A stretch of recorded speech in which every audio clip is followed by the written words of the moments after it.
And a pleasant good evening, everybody. This is Scott Manning coming to you live from Scott Manning YouTube Sports Talk, or the YouTube Sports Talk Show. I want to thank all of my loyal viewers for being with me here tonight. We have a lot to talk about here in the next half hour or so. The NBA playoffs are underway in full swing. We had 3 big series of Major League Baseball that kind of surprised me a little bit. And we had some NASCAR action, and I'm going to have my closing thoughts as usual. But first, a little bit of music.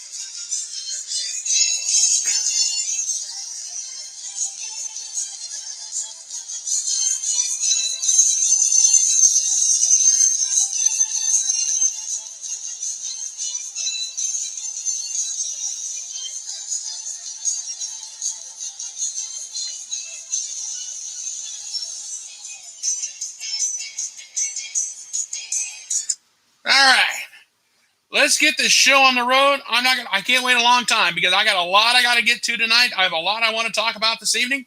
We're just going to jump right into this show, and we're going to get the show underway. And let's get right into the music. Let's get right into the show, and let's get on with it. Let's talk about, first we're going to cover yesterday. Yesterday, the Brooklyn Nets beat the Milwaukee Brewers 115-107. Despite the fact that James Harden left the game 1 minute into the game because of a right hamstring injury. He did not return. And I've just got word just a few minutes ago, James Harden will be a no-go for Game 2 this coming Monday night. How unfortunate.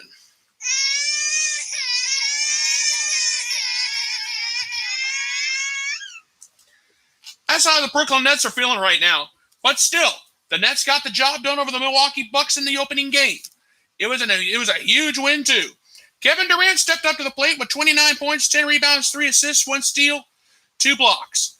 Kyrie Irving, not bad in his own way. 25 points, 5 rebounds, 5 assists, 1 steal, 1 block. Joe Harris, nice job for him stepping up. He had 19 points, 2 rebounds, 2 assists, 1 steal. And Blake Griffin, the other double-double. 18 points, 14 rebounds, 3 assists, 2 steals. That's why the Brooklyn Nets won this game, despite not having James Harden available. But the Milwaukee Bucks had some great players, too. Giannis Antetokounmpo. I can't pronounce his name. I apologize, but I tried. He did have 34 points, 11 rebounds, 4 assists, 2 blocks on Saturday.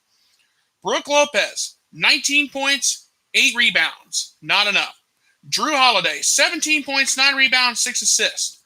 Chris Middleton, 13 points, 3 rebounds, 4 assists, a double-double for him. But still not enough. Game 2 will be on Tuesday night. And James Harden will be a no-go. He is not going to be a no-go, unfortunately. But I'll tell you what, the Milwaukee Bucks, they made a great game of it. But the Brooklyn Nets, at the end of the day, were just too hot. And, of course, all this matters at the end.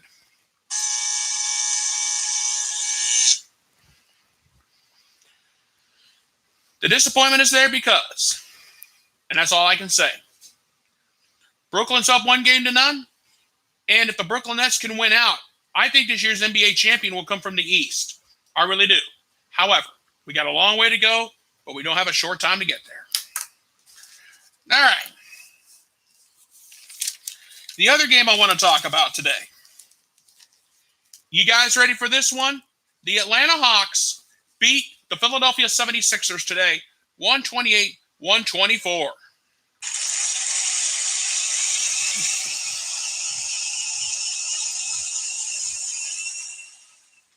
Trae Young, Mr. I Hate New York, or should I say Mr. Trae I Hate New York Young, 32 points, 2 rebounds, 10 assists, 2 steals today. But he had major support too from John Collins, 4 rebounds, 2 assists, 2 steals. Brogdon Bogdanovic, 21 points, 4 rebounds, 5 assists, 1 steal. Clint, I average a double-double per game, Mr. Clint Capella. 11 points, 10 rebounds, 1 steal, 1 block. Kevin Huerter came off the bench today. 15 points, 5 rebounds, 4 assists, 1 steal. But I haven't forgot about the Philadelphia 76ers. Joel Embiid did play today.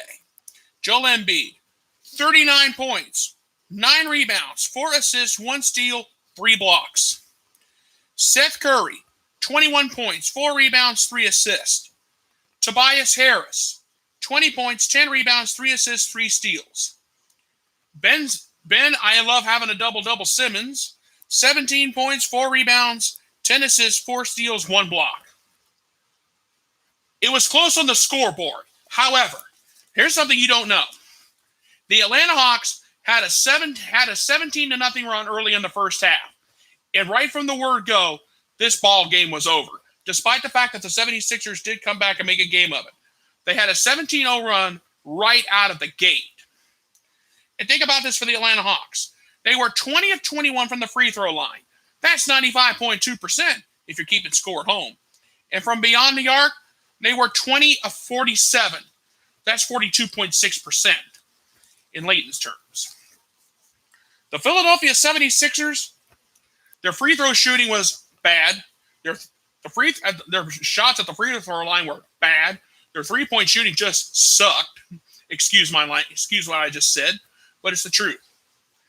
The 76ers are only 24 or 35 from the free throw line. That's only 68.6%. Those are college numbers. And from beyond the arc, they were only 10 of 29 for 34.5%. Those are numbers that are supposed to be at Villanova, people. Embiid, Simmons, Harris, Curry, wake up. You guys just got your clocks cleaned today by Trae Young and company. Trae Young, he may be hating on Philadelphia too. And right out of the gate, the crowd at the Wells Fargo Center was dead silent. I have never seen a 76ers team be number 2 in the Eastern Conference and play this bad. I mean, when you get hit with a 17-0 run against you right out of the gate, and you can't hit a free throw and you can't hit a 3-ball to save yourself, you're going to lose. I don't care if you're Joel Embiid and put up 39 points. I don't care if you're Ben Simmons, you have a double-double. I don't care if you're Tobias Harris and you have a double-double yourself. The Atlanta Hawks dominated this game. I mean, you got Young, Collins, Bonankovic scoring 20 or more points. Clint Capella, he may have only scored 11, but he had 10 rebounds. And when you got a guy like Kevin Huerter coming off the bench and scoring 15, that's basically what's going to happen in the ball game today. That is what happened today in the opening game. Game 2 is on Wednesday. And it's going to be very interesting to see how this one goes. However, when you stop and think about the 76ers, they couldn't hit a shot. They couldn't hit anything from beyond the arc. They couldn't hit anything at the charity stripe.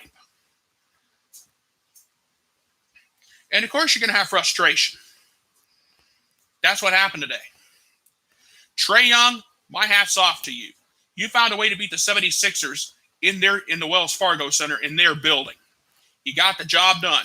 Basically, in short, people, I'm just going to come right out and say it. Trae Young is going to continue what he started back when they faced the Knicks in the first round. Now, we'll see what happens in Game 2. It was close on the scoreboard, and that was about it for this game. And I'm not making this up. I watched that game from start to finish. I have never seen a 76ers team play this bad. And when you got a team like Embiid, Simmons, Harris, and Curry, wow, that's all you can say.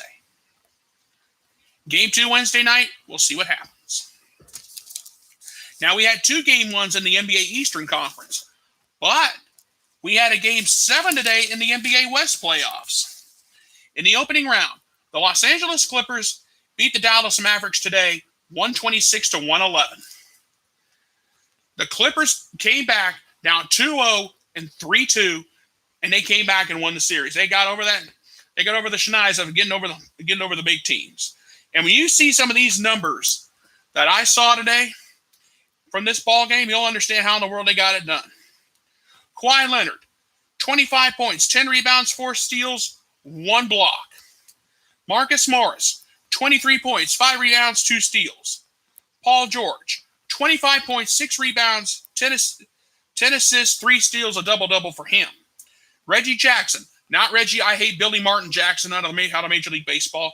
He had 15 points. Nicholas Batum, 11 points, 7 rebounds, 5 assists, 3 steals, 1 block.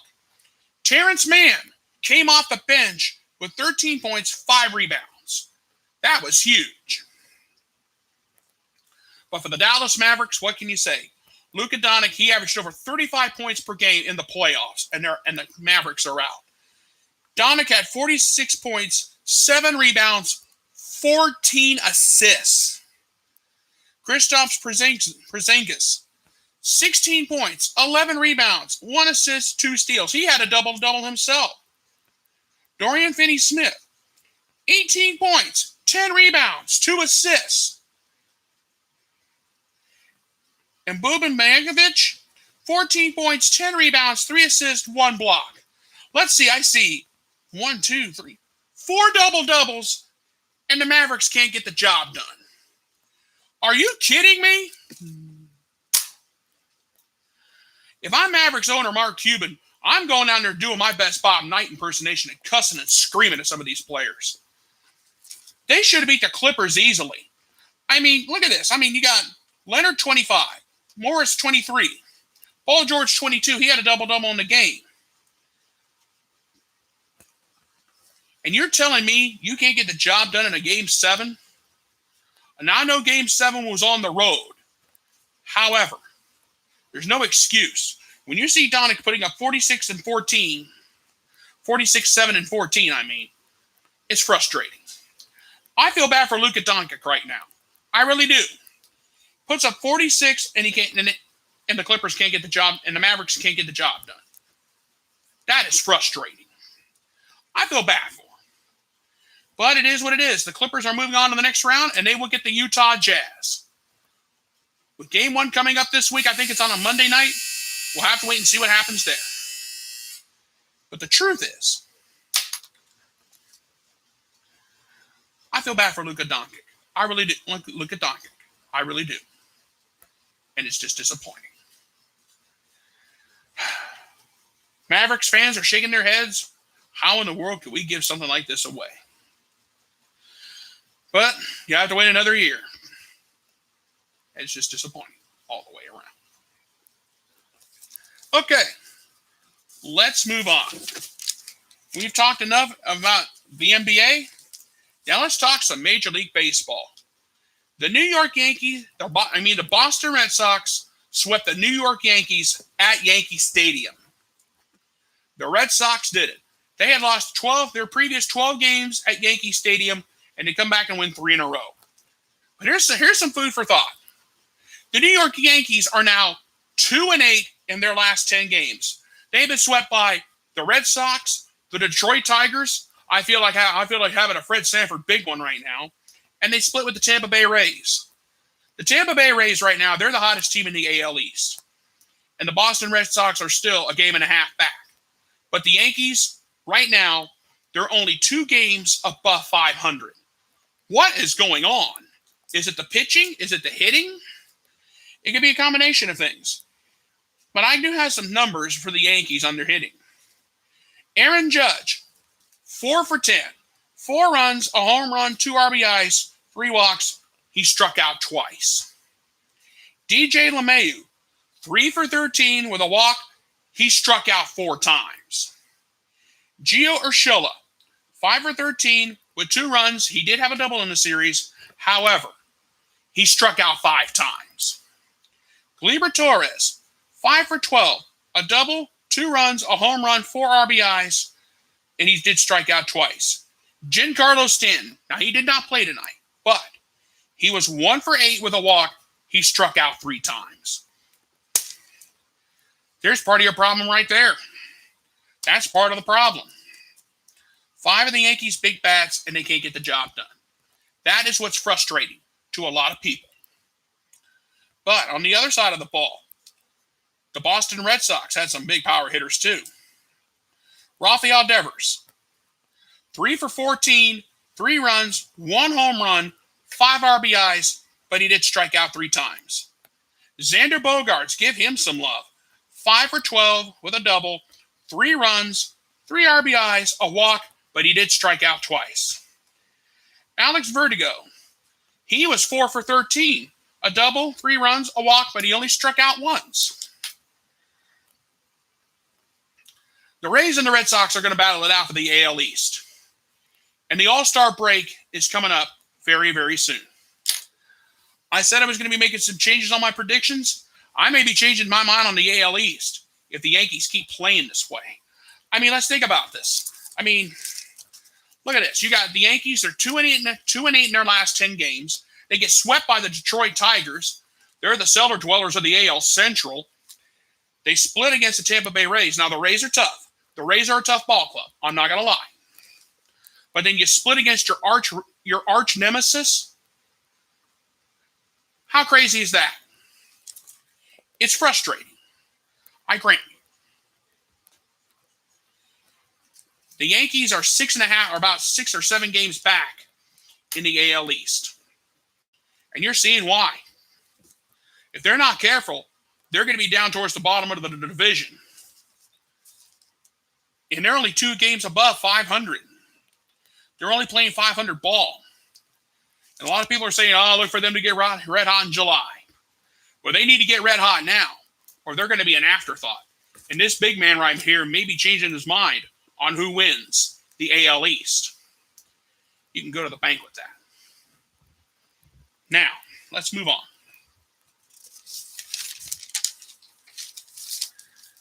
The San Francisco Giants took 3 of 4 from the Chicago Cubs.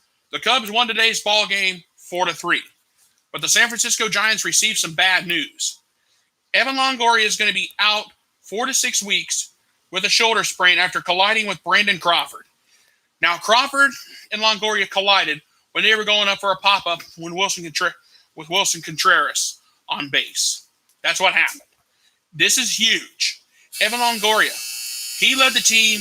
He led the team with batting average. He was hitting 280. His OBP was 376. He had 9 home runs, 30 RBIs, and 45 hits. That is a loss. That's a big loss right there. And Giants Nation needs to be worried. But there was some good news. The Giants did take 3 out of 4. And for the San Francisco Giants, it was a great weekend. Buster Posey, he had 2 runs. He went 5 for 14 with 2 runs, a double, an RBI, but he did strike out twice. Brandon Crawford, he did not play the whole series. He was 3 for 7 with a run, 2 doubles, an RBI. He had a walk, but he did strike out twice. Lamont Wade Jr., I want to give him some love. He was 3 for 16 with 2 runs, 2 home runs, 3 RBIs. He had 3 walks, but he did strike out 5 times. Give some love to the San Francisco Giants.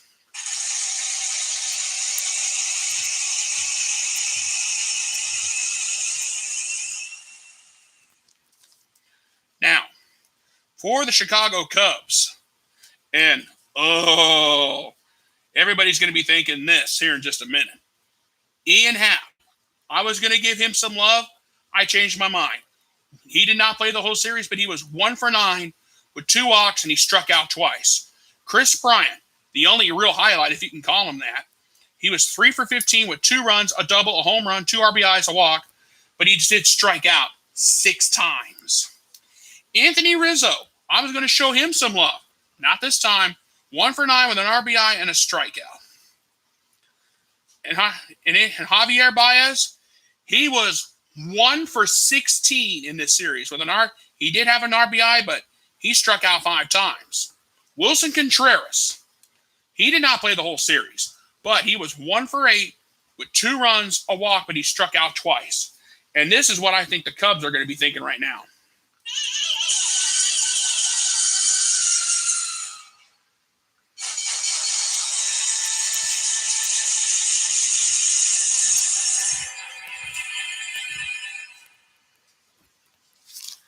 Now, I grant you that the Giants are a tough team.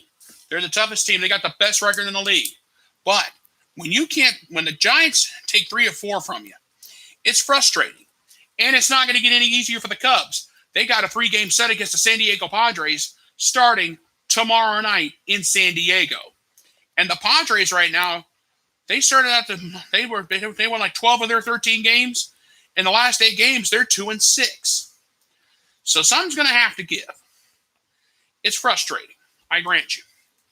The Giants took 3 of 4 from the Cubs, and that was a huge win. That was huge, in the long run. All right, let's move on.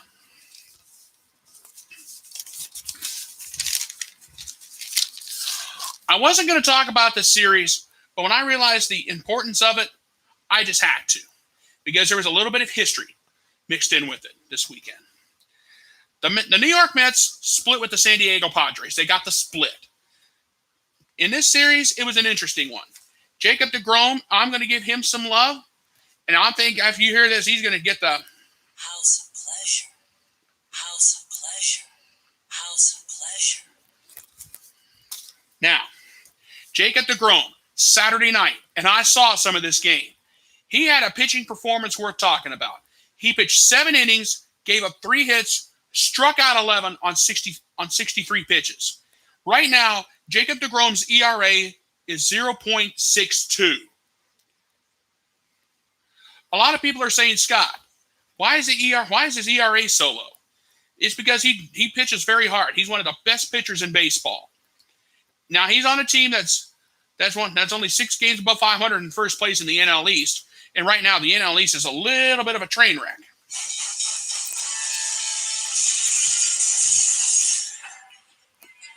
And a lot of people are saying that the New York Mets are playing in a weak division. Okay, some of that is true, some of that is not. Jacob deGrom is one of the best pitchers. And I've already said, and I said this last night, right after his pitching performance, and I said this. If you can go to the bank with this, Jacob deGrom is going to win the NL Cy Young if he keeps this up. He's having a Bob Gibson type season. Think about this. Think about this back in '68. Bob Gibson, one of the best pitchers that the St. Louis Cardinals had at that time. If you look at his numbers and you compare him to Jacob deGrom's, it's almost even. Almost. If you stop and think about that. And somebody has said to me, Scott, do you think it's time to make changes to the mound? I said no. And somebody said, Scott, why do you think deGrom's doing so good? Is it because the NL East is weak, or the hitters are not hitting, or what's going on? I've had a few people ask me that question. This is my take. This year, everybody's swinging for the fences instead of playing small ball and doing the little things. It's because the umpires. It's because the season got off to a crazy start, and it's because of the umpires. Because the umpires, depending on who the umpire is, you got to think about their idea of a strike zone. It's been all over the place. So people are thinking we got to swing for the fences because we just can't get on base. It's not enough. Just my take on that. But anyway, let's get back to the series. For the San Diego Padres, pretty somewhat, I'll figure it out later. Jake Cronenworth. He was 3 for 15 in this series with a double and 2 strikeouts. Tommy Pham, he did not play the whole series. He was 2 for 7 with a double, an RBI, and he had 3 walks. Didn't strike out, though. Fernando Tatis Jr., 3 runs, a double, a home run, 2 RBIs, 2 walks, but he struck out 3 times. Eric Hosmer, I'm not giving him no love. He was 2 for 12 with an RBI, struck out 3 times. Just something to think about. But for the New York Mets, Dominic Smith, he was 3 for 10 with a run, a home run, 1 RBI. He had 2 walks in the series, but he struck out 5 times.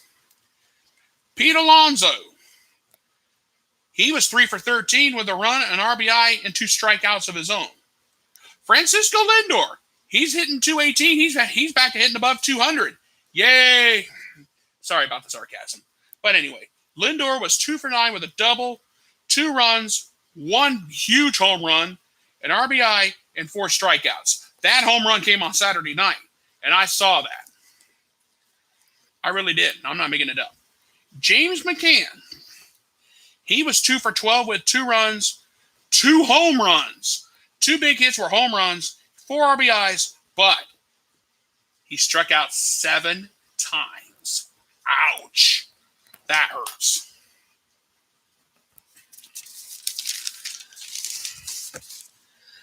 The Padres play the Cubs this week, and the New York Mets have an off day before they face the cellar dweller of the AL East, the Baltimore Orioles. Should be easy for them, you never know. But still, Jacob deGrom is going to win the NL Cy Young. Barring any major injury or act of God, Jacob deGrom's got the NL Cy Young almost. It's almost wrapped up. If he can get 1 or 2 more pitching performances like what we saw on Saturday night, he's got the NL Cy Young almost in his pocket. All right, let's move on. The NASCAR Cup Series.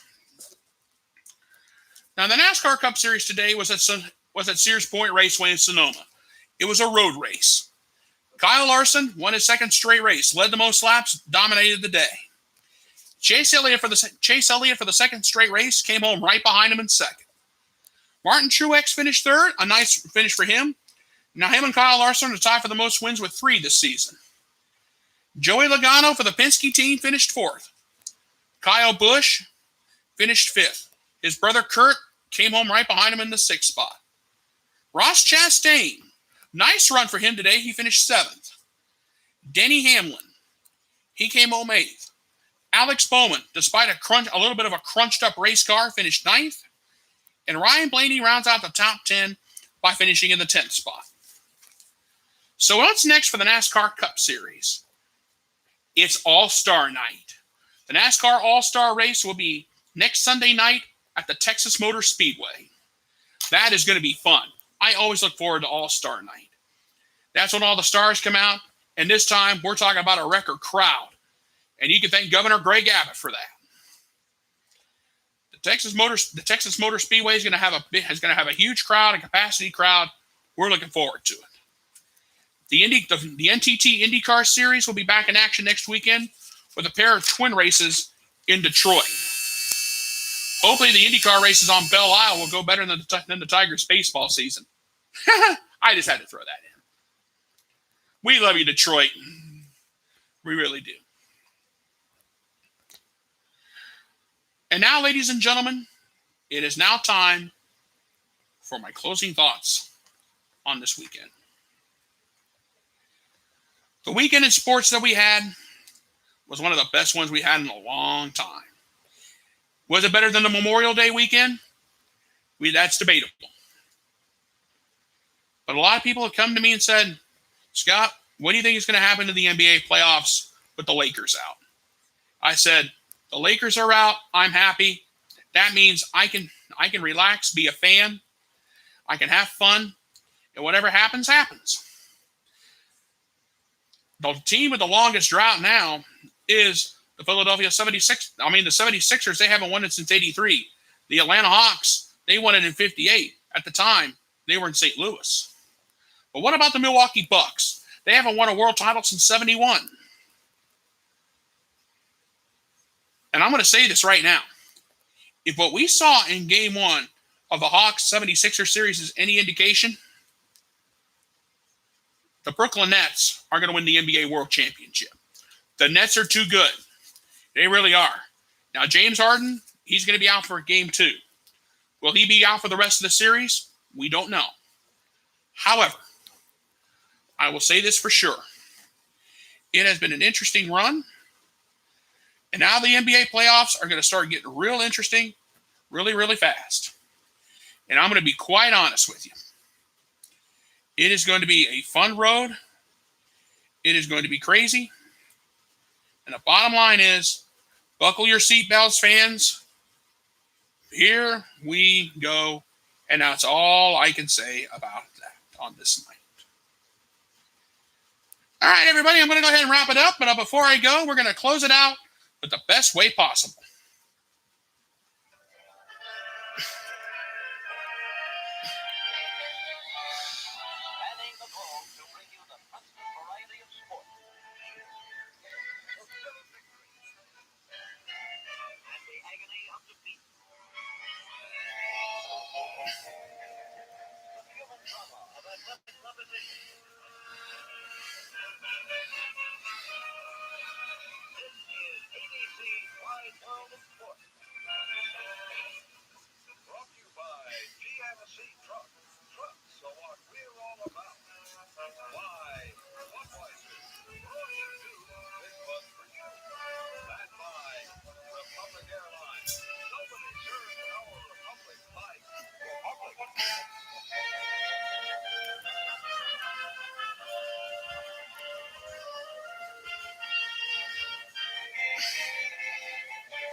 right, everybody, that's going to wrap it up for the night. I want to thank everybody for tuning in tonight. I will be back this Friday at 12 noon Eastern Time for the Scott Manning YouTube Weekend Kickoff Show. I will have Scott Manning Facebook Sports Talk Live on my Facebook page at 11:30 Saturday morning. And then Sunday night at 11:30, I will be right back here for the weekend wrap-up. You guys have a great week. I will see you this Friday at 12 noon Eastern Time. You guys have a great day. Thank you so much for being with me, and God bless. Good night, everybody, and I thank you.